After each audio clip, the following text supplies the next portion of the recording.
I am Baboucar Manneh. I work for the AfricaRice Center as the irrigated lowland breeder and also coordinator of the STRASA project. The STRASA project the name STRASA stands for Stress Tolerant Rice for Africa and South Asia. It is a project which was conceived in a collaboration between AfricaRice Center and also IRI, the International Rice Research Institute, which is based in Asia.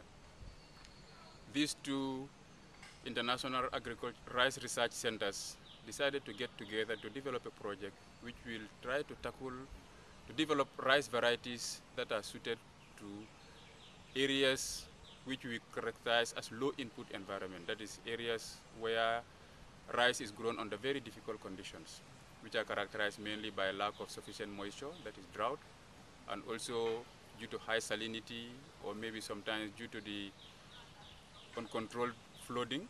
We have problems with submergence, and then also we have areas where due to poor soils we have what we call iron toxicity. And indeed, the other problem too that our rice farmers experience in Africa is due to cold.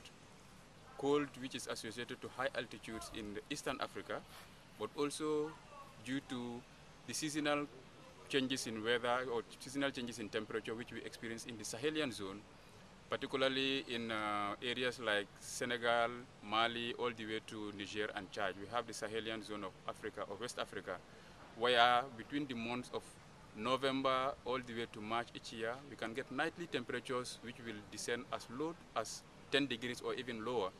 And during that period, it is difficult to grow rice, because rice normally, when the temperatures go below 18 degrees, you can get very severe yield losses. So most of the rice varieties we have are not adapted to that type of climate. And because of the needs to improve or to boost rice production in Africa, we need to really increase both the area of rice cultivation as well as to intensify rice production in those areas already under cultivation. And one means of doing that is to make sure that we produce rice at least twice a year. So this is what we call by rice intensification. And the STRASA project is trying to develop rice technologies that will be adapted to areas where we have these problems in the soil and also with regards to insufficient moisture or too much rain. So we have already concluded one phase of the STRASA project, which is the phase 1. It started in 2008 and it just ended in 2010. And then the second phase is starting in this 2011 and it will run up to 2013, which will last for another 3 years. And the African component, which I am leading, in the first phase, the African component had 14 countries, 8 in West Africa and then 6 in Eastern Africa. But in the second phase of the project, we will have 18 countries in Africa which will be included in this project. And but all the same, we are going to be handling the same 5 stresses again, that is submergence, drought, salinity, iron toxicity, and also cold tolerance. Right now, in the first phase of the project, in collaboration with our national partners, we were able to identify very promising breeding lines of rice that were able to do well under drought conditions, and some also for cold tolerance, cold areas, and also some under iron toxicity areas, and some for salinity tolerance. And our colleagues at IRI already have developed materials for submergence tolerance. So all these materials that we are able to identify in collaboration with farmers, we want to validate them during this second phase. And those materials that are found to be acceptable to our farmers, we will try to submit them for variety release, and then also eventually start seed multiplication and release of these materials. And the other component that has been very successful in the first phase of STRASA was actually the seed production. In the seed production, because as we know, there are lots of varieties of rice available in Africa, but for which we do not have a good seed supply system. So the STRASA project also tried to assist our farmers and also our other partners to put in place good seed production systems by ways of training, and also assisting some by assisting in seed production. So all those methods, and also assisting in production of certain materials.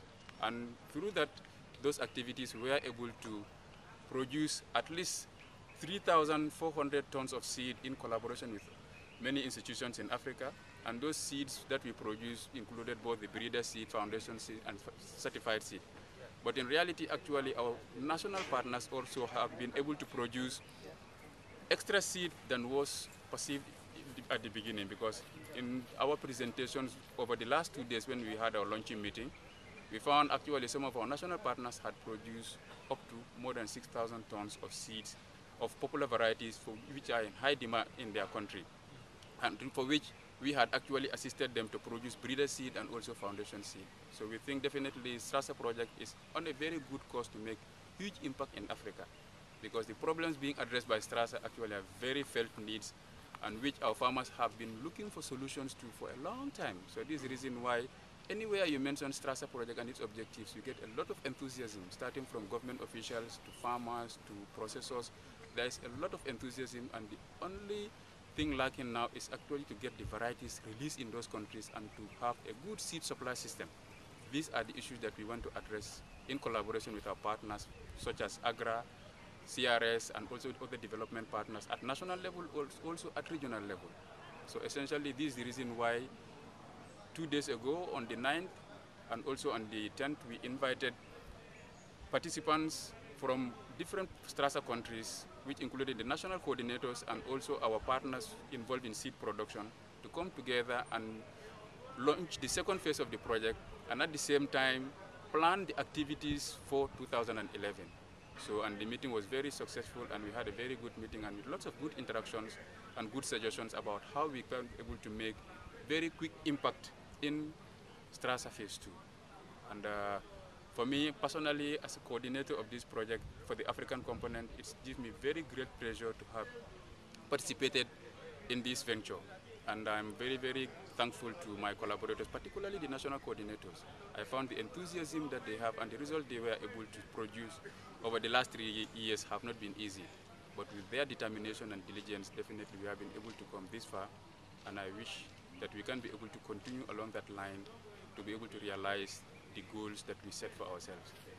And I'm very, very thankful for my partners, my colleagues at AfricaRice, to be able to achieve the milestones that we set for ourselves in the first phase, and for which we all look forward to delivering for the second phase, and eventually also, hopefully, for the fourth phase.